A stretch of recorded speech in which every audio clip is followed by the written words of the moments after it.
Využiju tady ještě 1 minuty, prosím vás pěkně. Já vám všem děkuji za zařazení tohoto bodu. Myslím si, že nepamatuju tedy já, je mi 56, možná starší jste tady 100% lidé, nepamatujete takový masakr v České republice v dějinách. Nebo já o něm nevím. A on se schválí program, my máme první bod, pro mě dost závažný, pro všechny lidi tohoto státu, kteří by rádi věděli nějaké odpovědi, a vláda odejde. To mi nepřipadá úplně korekt. Já děkuji panu ministrovi, že tady je, ale že ten zbytek je pryč, mě děsí. Dobře, já vám...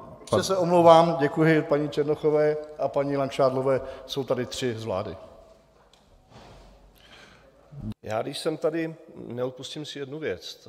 Na dnešní bod po nějaké dohodě napříč politickým spektrem kolega Richter vystoupil se svým osobním prožitkem, což je něco nepředstavitelného. Já jsem člen bezpečnostního výboru, sám jsem pracoval prakticky 30 let v policii a nikdy jsem za svůj život nemusel být účasten takového podobného zásahu, zaplať pánbůh říkám, protože vydržet tu situaci a to, co si tam prožili ty zasahující policisté a členové integrovaného záchranného systému a všechny další složky hasiči, je asi nepřenositelná zkušenost, bohužel zkušenost, ze které se asi budeme chtít všichni do budoucna poučit. Já si tady neodpustím to, že když tento bod tady pan kolega Richter byl avizován, že zazní, tak já jsem tady neviděl kromě paní ministryně obrany a poté asi po 10 minutách jeho projevu přišel pan ministr vnitra, jiného člena vlády.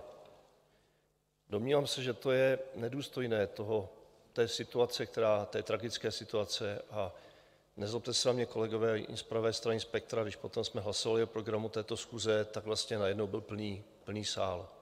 To znamená neprobíhání jednání vlády, nevím, kde byl pan premiér, kde byli další ministři, ale domnívám se, to můj osobní dojem tady z toho počátku, že zde měli být členové vlády a měli si vyslechnout tu osobní zpověď pana kolegy Richtera.